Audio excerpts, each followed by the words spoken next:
Bismillahirrahmanirrahim. Assalamualaikum warahmatullahi ta'ala wabarakatuh.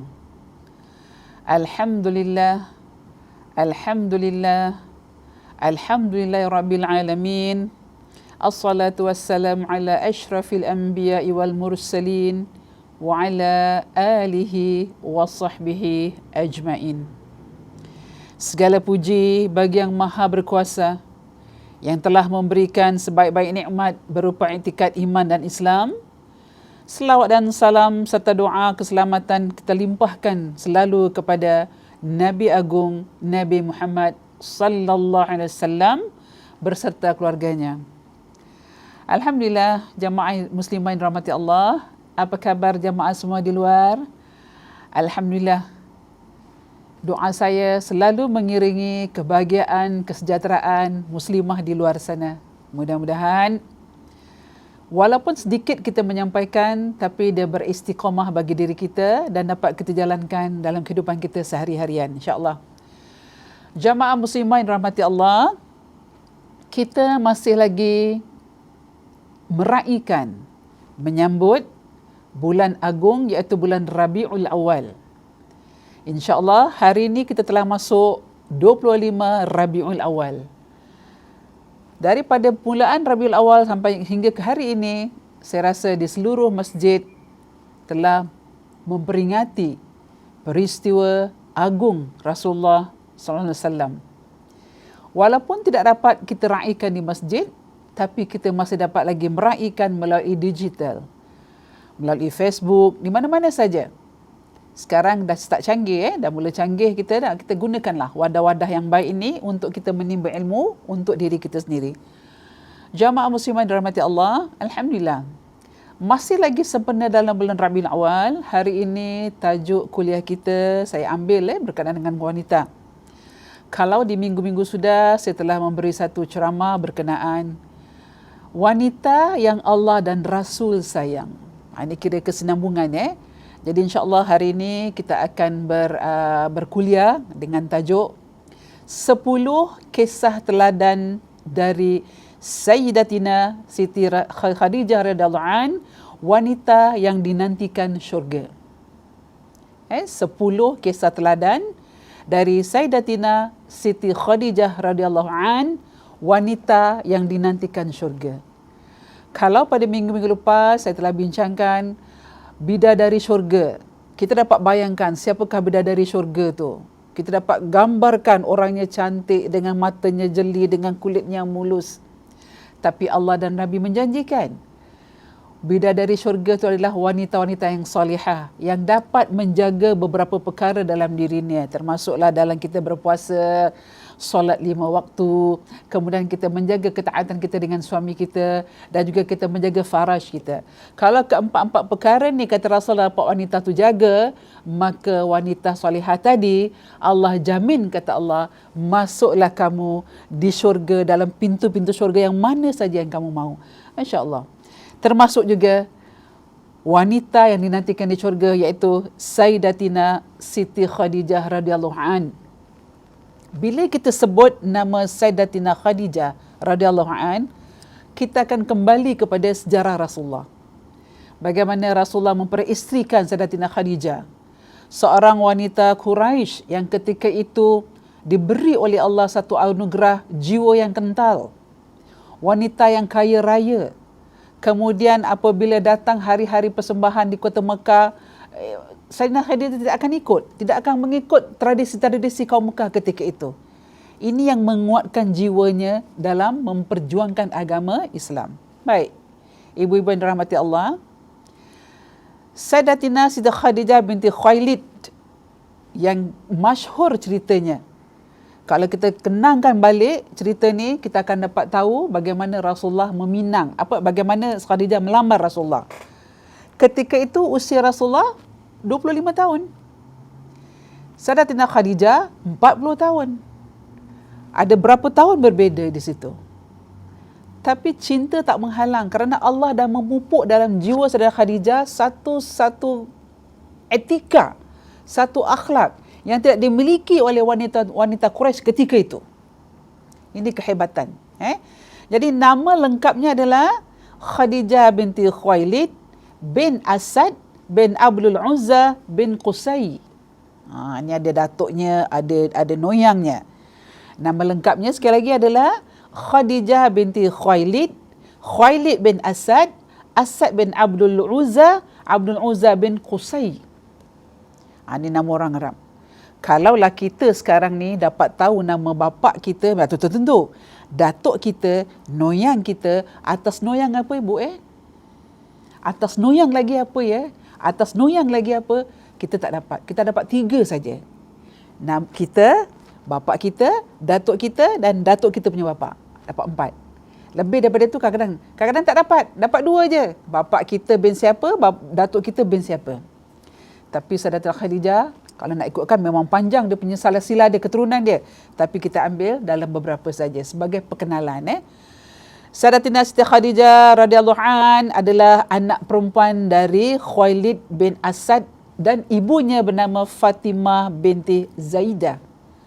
Berasal dari Bani Asad, jadi dari suku Quraisy. Ia merupakan wanita as-sabiqul al-awwalun, iaitu orang pertama yang memeluk agama Islam.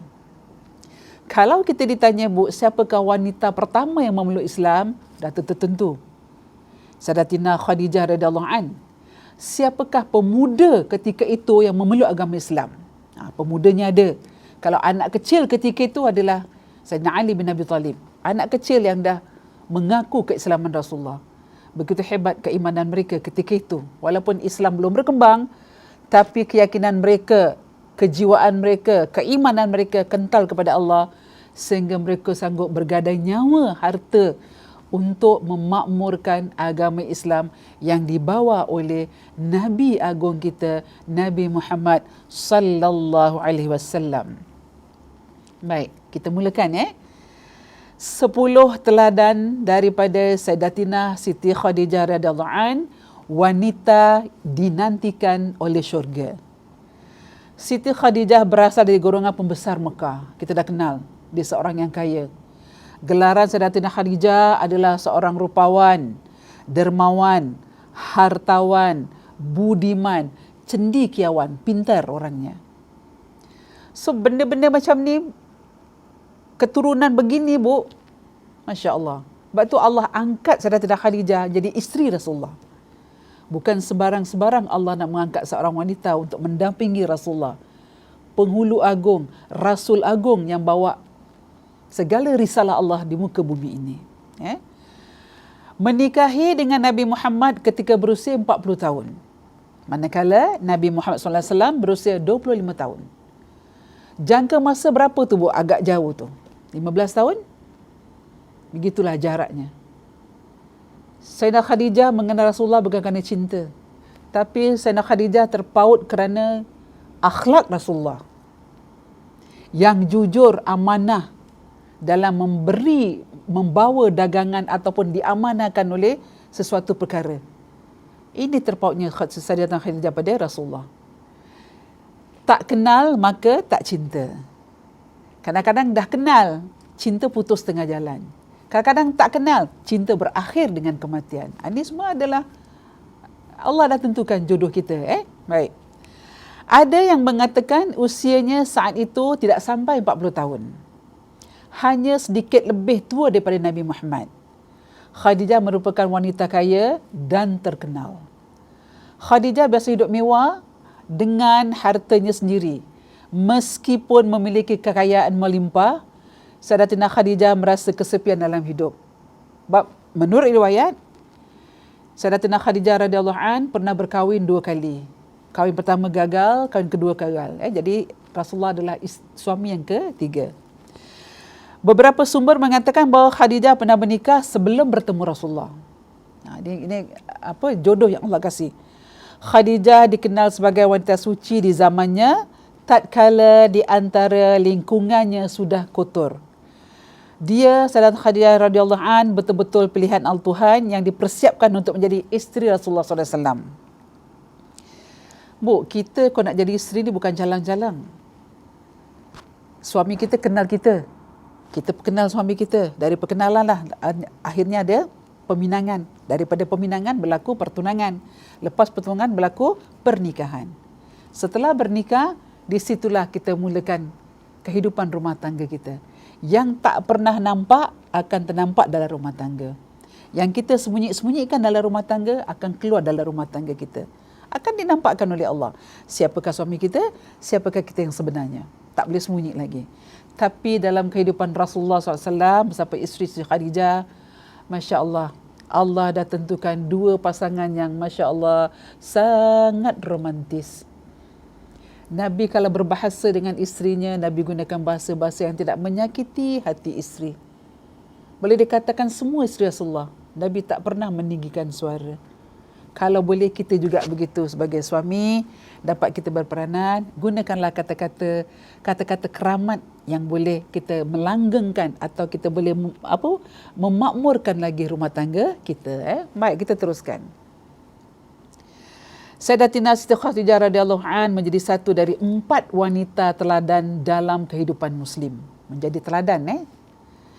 Keempatnya dijanjikan syurga sesuai hadis hadis dari Az-Zahabi yang bermaksud pemuka wanita ahli syurga ada 4. Pertama, Maryam binti Imran. Kedua, Fatimah binti Rasulullah sallallahu alaihi wasallam. Ketiga, Khadijah binti Khuwailid. Yang keempat, Asiyah, isteri kepada Fir'aun. Hadis riwayat Muslim. 4 wanita ni Allah telah janjikan dalam syurga. Inilah yang dinantikan oleh syurga. So kita kupas satu dulu, iaitu yang mulia Sayyidatina Siti Khadijah radhiyallahu an. Kisah teladan Sayyidatina Khadijah tidak hanya setakat mengakui kebenaran wahyu Allah dan mendampingi Nabi Muhammad. Dalam berbagai biografi, Sayyidatina Khadijah disebut sebagai karakter unggul yang telah terlihat sebelum dia menerima Islam dan menjadi isteri Rasulullah. Karakter ni adalah kejiwaan dia, akhlaknya, kewibawaannya sebagai seorang wanita.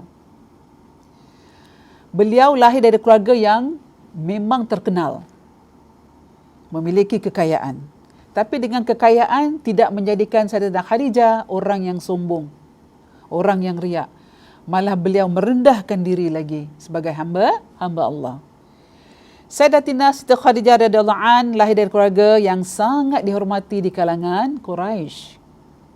Ayahnya Khuwailid tidak melakukan kebiasaan suku tersebut yang dinilai merugikan, iaitu menguburkan bayi perempuan hidup-hidup. Zaman tu dah berlaku, zaman jahiliah. Penanaman penguburan anak perempuan memang jadi satu kelaziman bagi orang-orang Arab Quraisy ketika belum datangnya Islam. Kita dah mafhum ceritanya. Bila lahir saja anak perempuan, mereka telah siapkan satu lubang. Ibu yang nak melahirkan duduk di tepi situ. Kalau bayi tadi keluar bayi perempuan, maka mereka tanam hidup-hidup. Kalau bayi lelaki, mereka akan bawa balik rumah, mereka agung-agungkan. Inilah sifat-sifat yang tidak dimiliki oleh Sayyidatina Siti Khadijah. Dia tak terikut-ikut.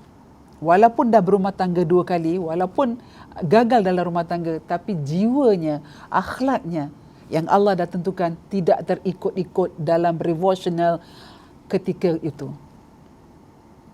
Walaupun ada pesta, walaupun tiap-tiap tahun, katalah ada penyembahan di kota Mekah, di depan Kaabah, Sayyidatina Khadijah datang tapi tidak melakukan ritual ataupun tradisi orang-orang Arab ketika itu. Hanya memandang dari jauh. Ini kehebatan Sayyidatina Khadijah. Sebagai salah satu pemimpin suku, ayah Sayyidatina Khadijah memilih membesarkannya dan memberi pendidikan yang baik kepada putrinya ini. Sayyidatina Siti Khadijah radhiyallahu anha menjadi seorang yang pintar, sukses meneruskan usaha perdagangan ayahnya ketika dia punya keyakinan dan kuat.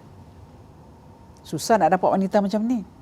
Sekarang alhamdulillah, wanita-wanita di seluruh dunia yang ada jadi presiden, yang ada jadi menteri, yang ada memiliki kejawatan-jawatan yang tinggi, alhamdulillah, dah standing Berarti kita memiliki ilmu. Bila kita ada ilmu, insya-Allah ilmu itu akan menuntun kita, membimbing kita ke arah kebenaran. Begitulah dengan cerita daripada Sayyidatina Siti Khadijah radhiyallahu anha, di mana Allah telah memelihara beliau dalam menjadi isteri kepada Rasulullah sallallahu alaihi wasallam. Baik, kedua. Julukan Sayyidatina Khadijah radhiyallahu anha. Karakter tersebut melukiskan besarnya penghormatan kaum Quraisy kepada sosok ataupun peribadi Sayyidatina Khadijah dalam melakarkan, memperjuangkan hak-hak dia sebagai seorang perempuan.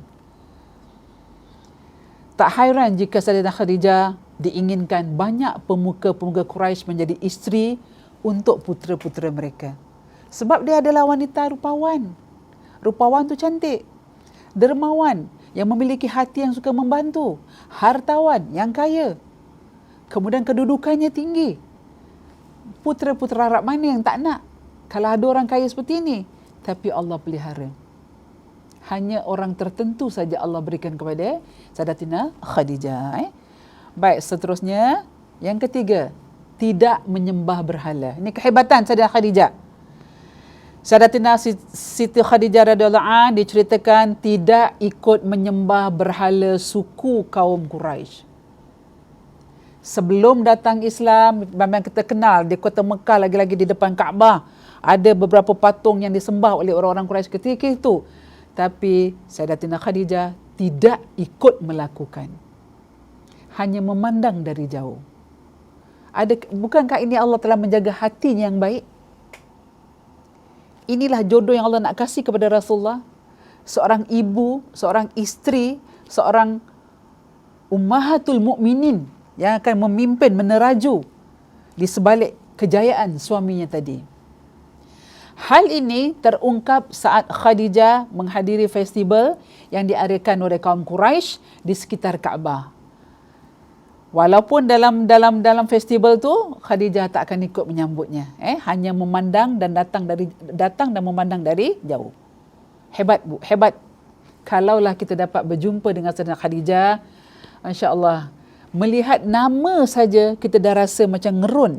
Ngerun berarti kagum dengan kepribadian Sayyidatina Khadijah. Baru dengar, belum nampak orangnya. Apalagi kalau Allah dah tunjukkan kita di hadapan kita, inilah dia, isteri Rasulullah.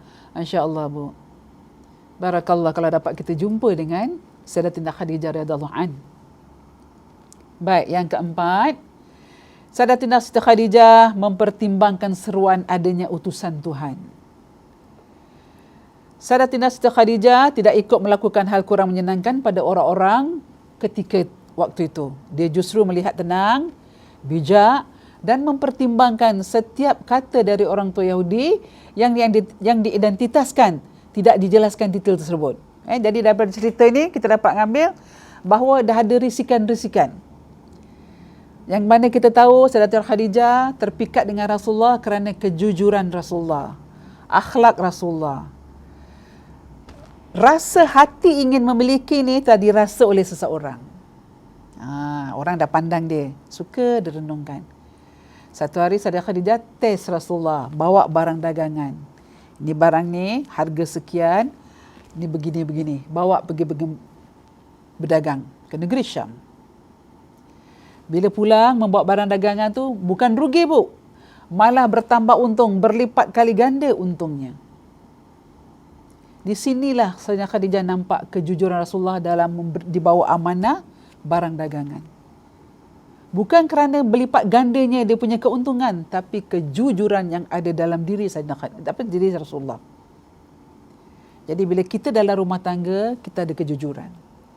Bila kejujuran itu ada, maka rumah tangga kita akan bahagia.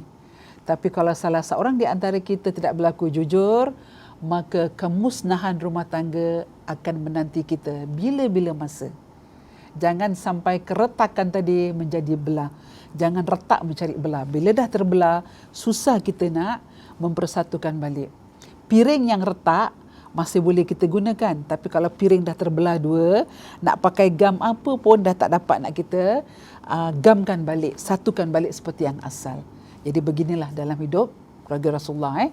Dapat seorang isteri yang betul-betul dapat mengenal, dapat membantu Rasulullah. Bagaimana perjuangan Rasulullah sebagai seorang Rasul kepada orang-orang Islam ketika itu.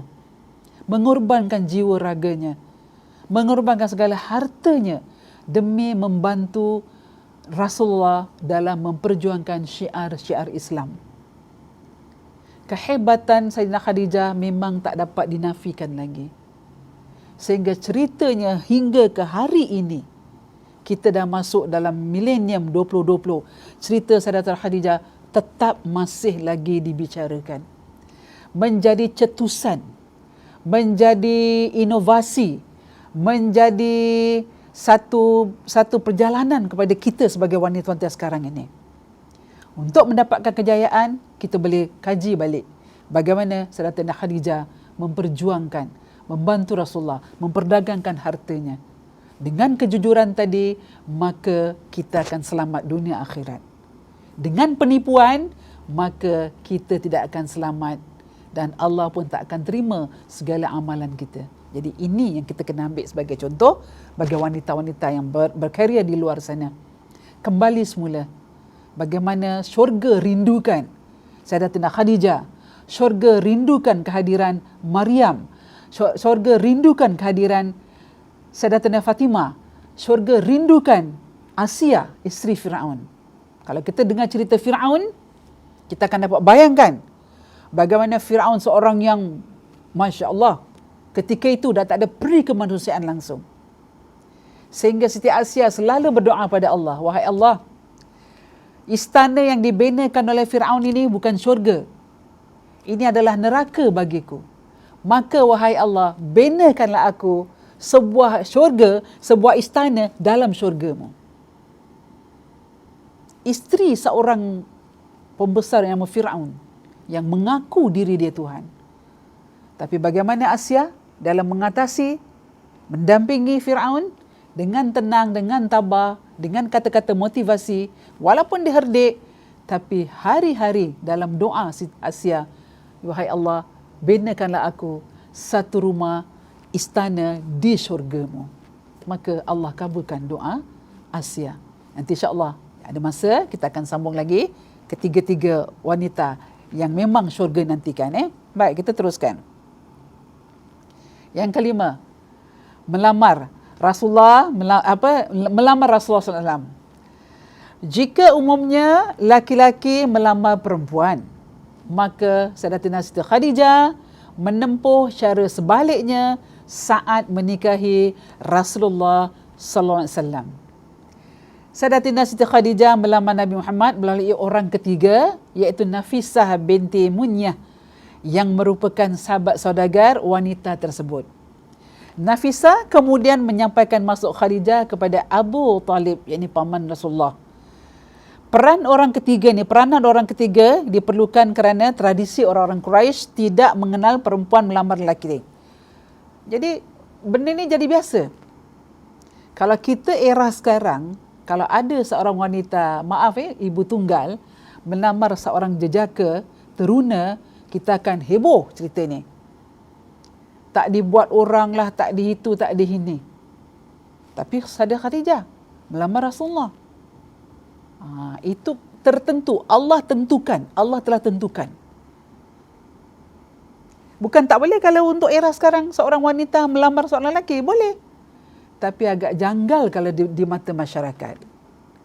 Masyarakat akan berkata, Masya Allah, seorang perempuan minang lelaki, tak dibuat orang. Bukan tak boleh, boleh, berlaku. Tapi kalau ikut adat, seorang lelaki meminang kepada seorang perempuan. Baik. Kemudian selain itu, Sayyidah Khadijah sempat menanya kepada Nafisah bagaimana keadaan Rasulullah, bagaimana orangnya. Jadi diselidiklah. Daripada selidik-selidik ini diberikanlah khabar bahawa Rasulullah memang seorang pemuda yang siddiq, amanah, tabligh, fatana. Yang ada dalam diri Nabi. Siddiq, orangnya adalah benar. Amanah, orangnya adalah jujur. Tabligh, bila menyampaikan tuanya tak ada bohong. Kemudian penuh dengan kebijaksanaan. So perkara-perkara seperti ini yang membuat Sayyidatina Khadijah terpaut. Ibu yang baik akan melahirkan anak-anak yang baik, generasi yang baik. Kalau dalam rumah tangga dibina, bapa dan ibu sepakat dari pendidikan untuk anak-anak, maka akan lahir anak-anak yang berjiwa baik. Dari segi pendidikan, dari segi tutur bahasanya. Sebab Rasulullah pernah bersabda, pendidikan itu bermula di rumah. Kalau dalam rumah kita mendidik anak kita dengan cara kasar, dengan cara tak ada menghormati antara satu sama lain, maka tak mustahil anak kita boleh buat di luar dan tak menghormati kita sebagai ibu bapa dalam rumah. Tetapi kata Rasulullah, kalau anak tu dididik dengan akhlak yang baik, berpandukan kepada sunnah dan Al-Quran, insya-Allah anak-anak tadi akan, bila dia keluar rumah, didikan kita dekat dalam rumah berkesan pada mereka dan mereka akan bawa keluar sama juga seperti dalam rumah. Begitulah Sayyidatina Khadijah sebagai seorang ibu mendidik anak-anaknya dengan mendidik yang baik. Kerana benih yang baik. Rasulullah bukan calang-calang Nabi, bukan calang-calang Rasul yang Allah turunkan dekat muka bumi. Seorang yang bila kita kaji balik sejarah Rasulullah, Masya Allah, tak ada tolok bandingnya. Pemimpin, pemuka masyarakat, suami yang baik, ayah yang baik, datuk yang baik, menantu yang baik kepada bapa mertua. Semuanya kategori yang baik dalam diri Rasulullah. So bila berumah tangga dengan Sayyidatina Khadijah, melahirkan anak-anak yang baik. Siapa yang tak kenal Fatimah Zahra? Bagaimana watak Fatimah Zahra? Siapa dalam diri antara kita yang tak kenal Ali bin Abu Talib? Seorang pemuda yang jiwanya Masya Allah, yang dididik oleh Rasulullah sebagai menantu dalam rumah. Didikan tadi didikan yang baik, maka syurgalah tempatnya. Masya Allah. Kalau dapat kita melakukan perkara dalam keluarga kita, insya-Allah keluarga kita akan menjadi keluarga yang dihormati.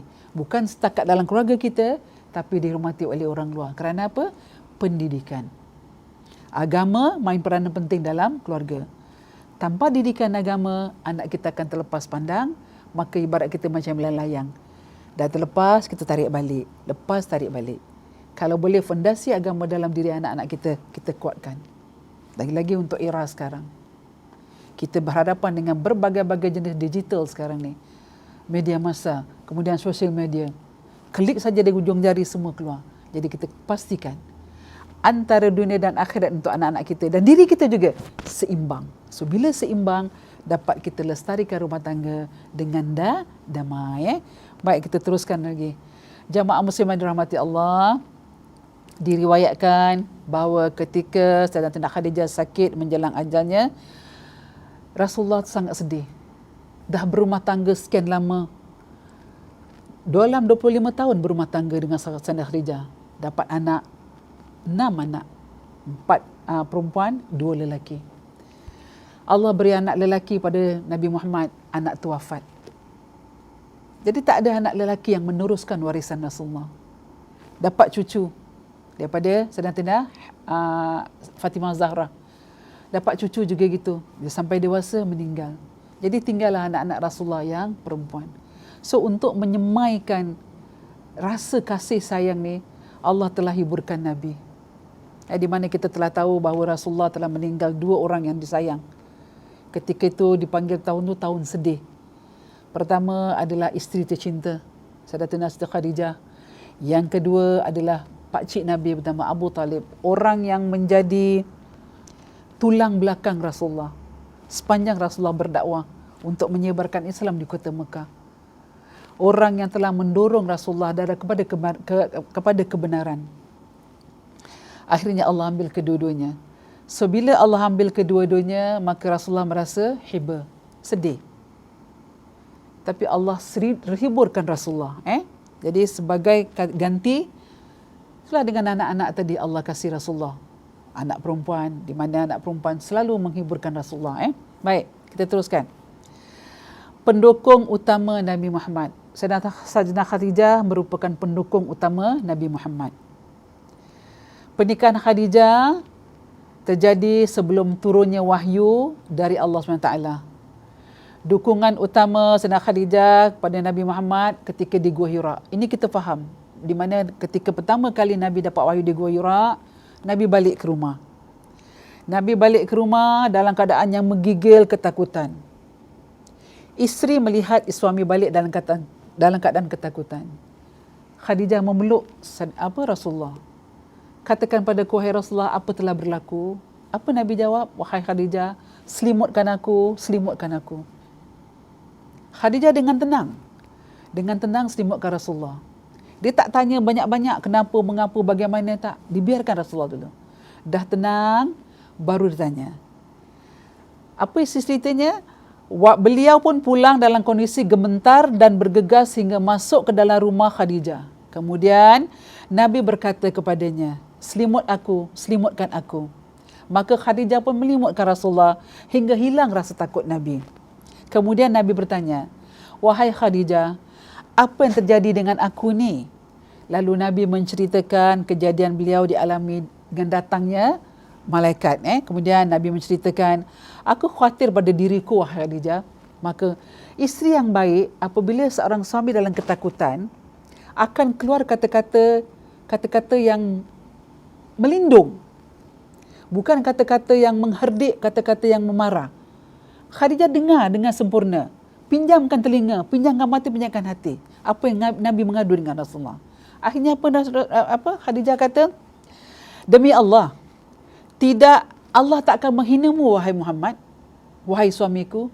Allah tak akan mencercamu, wahai suamiku. Sesungguhnya kau adalah hamba yang baik. Khadijah menyusun kata, sesungguhnya kau adalah orang yang menyambung silaturahim. Engkau pemikul beban orang yang susah, wahai Muhammad. Kemudian engkau memberi makan kepada orang miskin. Kemudian engkau menolong orang. Dari perkara-perkara macam ni, Allah tak akan menyia-nyiakan kamu. Jadi ini kata-kata yang keluar daripada mulut Khadijah ni, kata-kata yang memberi semangat kepada Rasulullah. Engkau orang yang baik. Engkau adalah orang yang menyambung silaturahim. Engkau menolong orang miskin. Tak mungkin Allah nak menghina kau. Tak mungkin Allah nak nyaya kau.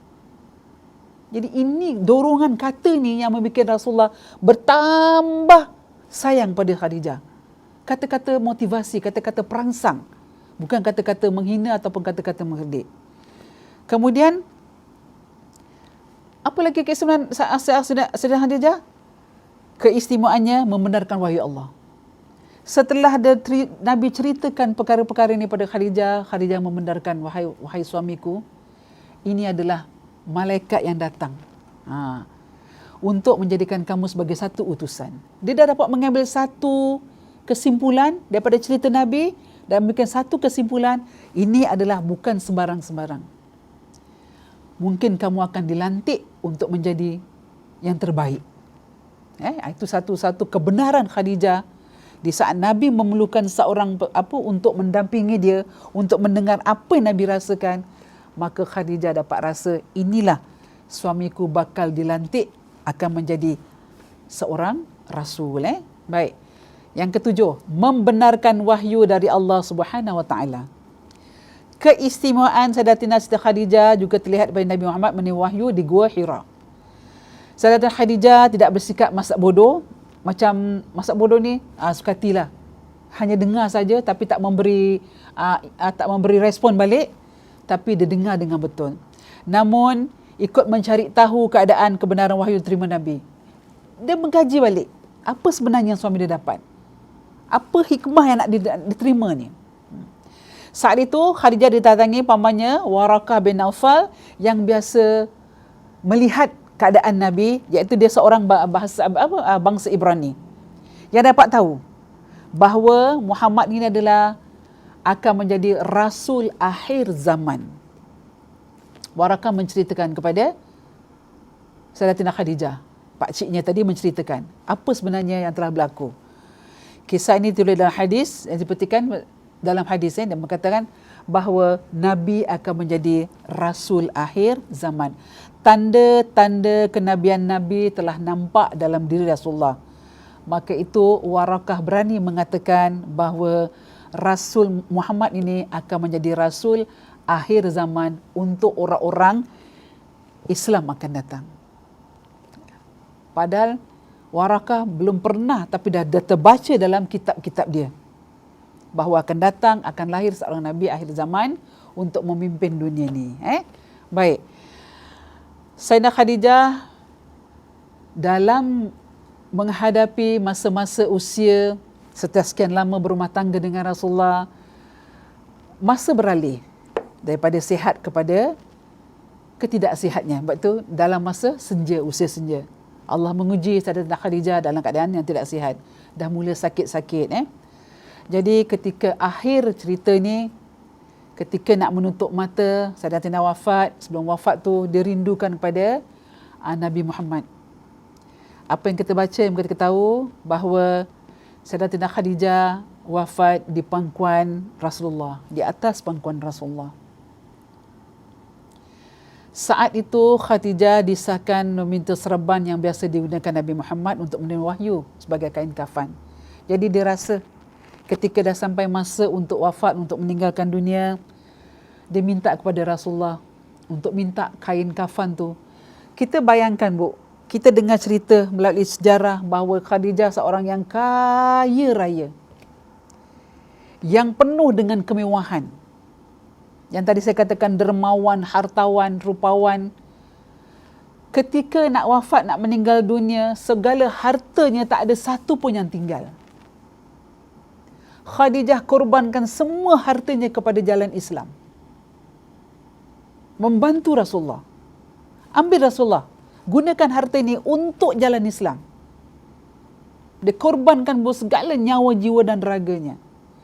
Sehingga nak wafat, kain kafan untuk ditutupkan pada Sayyidah Khadijah tak cukup, Bu.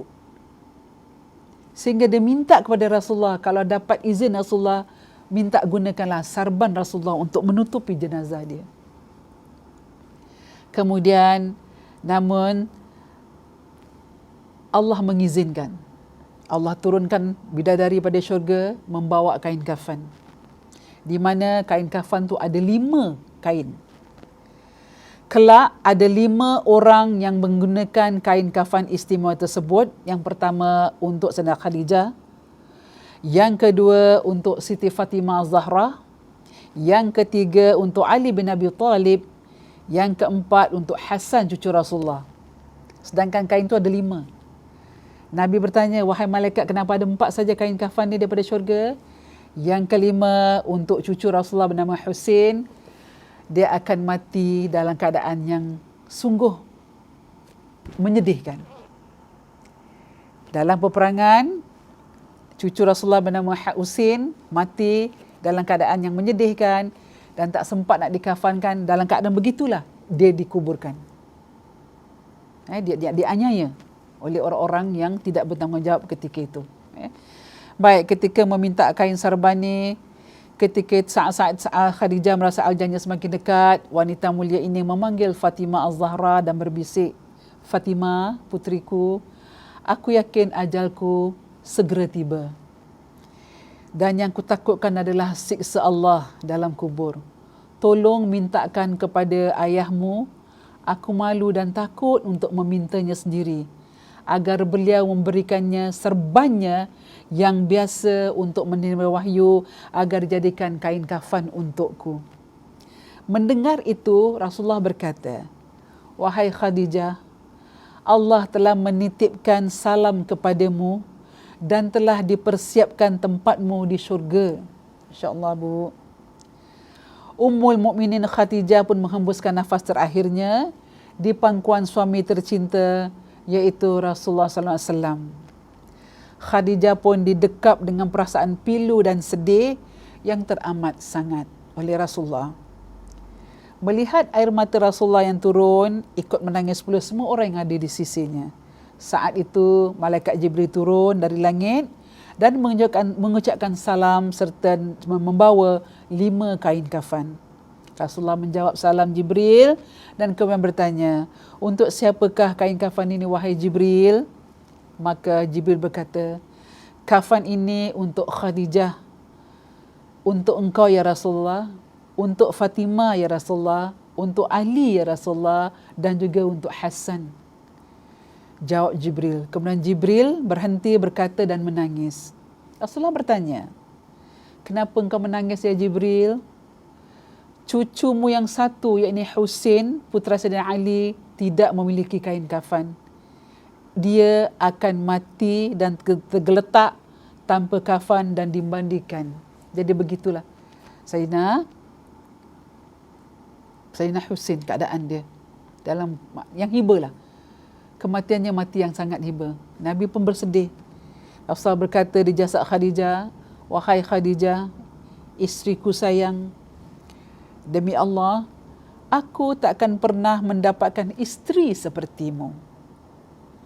Pengabdianmu kepada Islam dan diriku sungguh luar biasa. Allah Maha mengetahui semua amalanmu."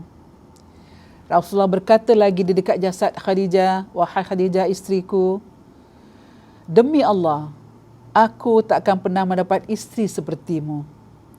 Berulang Nabi cakap, Allah Maha mengetahui segala amalan baikmu. Begitu hebat peranan Sayyidah Khadijah di mata Rasulullah. Di saat orang-orang Quraisy ketika itu mencemooh Rasulullah, membenci Rasulullah, menghina Rasulullah, menghukum Rasulullah dengan berbagai-bagai hukuman, Khadijah datang memberi motivasi, memberi kata-kata perangsang agar bangkit menjadi pemimpin yang baik di mata masyarakat. Inilah isteri yang agung di samping suami bernama Rasulullah sallallahu alaihi wasallam. Kesemua hartamu kau hibahkan kepada Islam. Kaum muslimin pun ikut menikmatinya. Ini kehebatan Sayyidah Khadijah. Semua pakaian kaum muslimin dan pakaian ini dari engkau wahai Khadijah. Apa yang dipakai oleh kaum muslimin semua daripada harta Sayyidah Khadijah. Rasulullah semakin sedih mengenakan isterinya semasa hidup. Ketika Rasulullah berkahwin dengan Sayyidatina Aisyah, Rasulullah sering mengatakan cerita Sayyidatina Khadijah sehingga membuatkan Sayyidatina Aisyah cemburu. Dan pernah berkata Sayyidatina Aisyah kepada Rasulullah, "Bukankah Allah telah memberikan yang terbaik kepadamu ya Rasulullah?" Iaitu akulah, Sayyidatina Aisyah. Maka Rasulullah agak marah mendengar kata-kata Aisyah. Sebab Rasulullah sering memuji di hadapan Aisyah kehebatan Sayyidatina Khadijah radhiyallahu an. Kemudian kita teruskan lagi insya-Allah terakhir kisah sedih Rasulullah dan Khadijah. Kisah sedih pasangan ini terangkum dalam tahun kesedihan, iaitu kehidupan Rasulullah. Saat itu Rasulullah SAW kehilangan pamannya Abu Talib dan Khadijah kerana menghadap Allah SWT. Kedua-duanya adalah pendukung utama Nabi Muhammad SAW saat pertama kali wahyu dari Allah SWT kepada Rasulullah. Khadijah yang lahir pada 552 sebelum Masihi dan pulang pada 11 Ramadan tahun ketiga sebelum Hijrah. Menjelang wafat Khadijah, kembali mengesahkan kesetiaannya kepada Rasulullah dan kebenaran Allah atas wahyunya. Khadijah dikisahkan meninggal di pangkuan Rasulullah SAW. Baik, daripada perkahwinan tadi, Rasulullah dan Sayyidah Khadijah dikurniakan anak. Pasangan ini dikurniakan anak dengan 6, iaitu 4 orang daripada mereka adalah perempuan dan 2 adalah lelaki. Daripada mereka inilah lahir zuriat bernama cucu Rasulullah, Hasan dan Husin. Jadi kenapa syurga rindukan Sayyidah Khadijah? Kerana peranan Sayyidah Khadijah dalam memajukan Islam. Sayyidatina Khadijah radhiyallahu anha menerima Islam dan iman atas kenabian Nabi Muhammad sallallahu alaihi wasallam yang dipandukan dengan amalnya dan menjadi sebuah manifestasi hadis mulia menyebutkan bahawa iman adalah keyakinan hati yang diucapkan dengan lisan dan beramal dengan rukun-rukunnya. Ia memiliki peranan yang sangat menentukan dalam kemajuan Islam. Dengan demikian Khadijah Khadijah ni mengikut segala perintah Allah, baik Al-Quran maupun sunnah Rasulullah. Dia tinggalkan segala amalan-amalan yang sebelum dia masuk Islam. Jadi peranan dia dalam Islam bukan setakat harta, korbankan jiwa dan raga. Kalau Nabi pernah berperang, dia pun ikut pergi berperang. Sehingga akhir hayatnya, ketika giliran dia nak pergi tu, dia tak dapat nak pergi kerana dah tu sakit. Sehingga akhir hayat tu pun dia tanya Rasulullah, "Bilakah giliran aku untuk bersamamu ya Rasulullah?" Untuk membantu masyarakat Islam ketika di kota Mekah waktu tu, peranan dia lagi. Sayyidah Khadijah seorang yang penolong dan teman bagi Nabi. Dia memiliki peranan yang tidak ada bandingnya dalam penyebaran Islam dan memajukan misi Nabi Muhammad dengan menjadi orang pemula yang memeluk dan melindungi Nabi SAW dalam segala aspek dan menghibahkan seluruh kekayaannya di jalan Islam dan perlindungan terhadap orang-orang yang tertindas. Ia teladan yang tepat dalam kejujuran, keulitan, konsistennya dalam target dan melindungi orang-orang miskin. Ia sebuah bukti di mana kebenaran yang dibawa itu memberi semangat dan pemangkin kepada masyarakat ketika itu. Ini yang tagline dia. Khadijah memang layak dikatakan sebagai wanita tahirah, iaitu wanita yang suci. Kemudian wanita yang siddiqah, iaitu yang jujur. Wanita yang syahidah nisaul mu'min, iaitu penghulu wanita-wanita. Kemudian khairul anisa, sebaik-baik wanita, dan terakhir adalah ummul mu'minin, ibu kaum mukminin. Sepantasnya lah Sayyidah Khadijah radhiyallahu an mendapat gelaran-gelaran seperti ini kerana dia layak dalam keadaan kedudukannya sebagai seorang isteri dan juga peranan dia sebagai seorang wanita yang membela agama Islam ketika itu. Kemudian dari sinilah mudah-mudahan kita sebagai wanita mendapat iktibar, mengambil cerita daripada Sayyidah Khadijah, bagaimana kita nak menjadi wanita yang mulia di sisi suami kita dan di sisi keluarga kita. Mudah-mudahan kita tergolong dalam wanita-wanita yang dijamin oleh Allah juga untuk masuk syurga Allah. Baik, sebagai kesimpulan, Rasulullah pernah bersabda, wanita dinikahi kerana 4 hal. Kerana hartanya, kerana kedudukannya, kerana kecantikannya, dan kerana agamanya. Maka pilihlah yang beragama agar berkah kedua tanganmu. Hadis riwayat Muslim. Dalam hidup kita tak ada yang perfect ya Bu ya, tak ada yang perfect. Semua kita melakukan kesilapan. Tetapi Sayyidatina Siti Khadijah radhiyallahu an adalah pengecualian. Dia mempunyai harta yang banyak sebelum menikahi dengan Rasulullah. Dia juga berasal dari keluarga yang terhormat. Kecantikannya pun diikuti seantero penduduk Mekah dan agama. Diakui wanita yang cantik ketika itu. Fakta sejarah berbicara bahawa Sayyidatina Siti Khadijah radhiyallahu an adalah orang yang pertama kali menyatakan keislamannya di hadapan Rasulullah SAW. Bahkan keislamannya pun tidak ada celanya. Tak ada celanya. Mengikut apa yang diajarkan oleh agama. Sayyidatina Siti Khadijah radhiyallahu an memberikan seluruh yang dia punyai untuk kejayaan Islam, mulai dari harta, cinta dan nyawa. Semoga kita boleh mengikuti jejak Sayyidatina Siti Khadijah radhiyallahu an, walaupun mungkin secara kualitas tidak akan boleh standing dengannya, tetapi kita cuba untuk melaksanakan.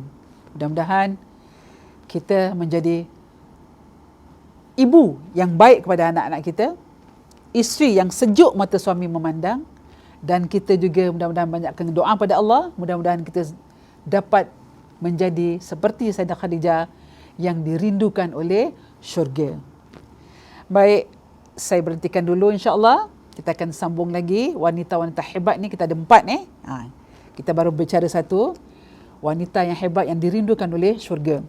InsyaAllah kita bertemu lagi pada hari dan waktu yang sama pada minggu akan datang.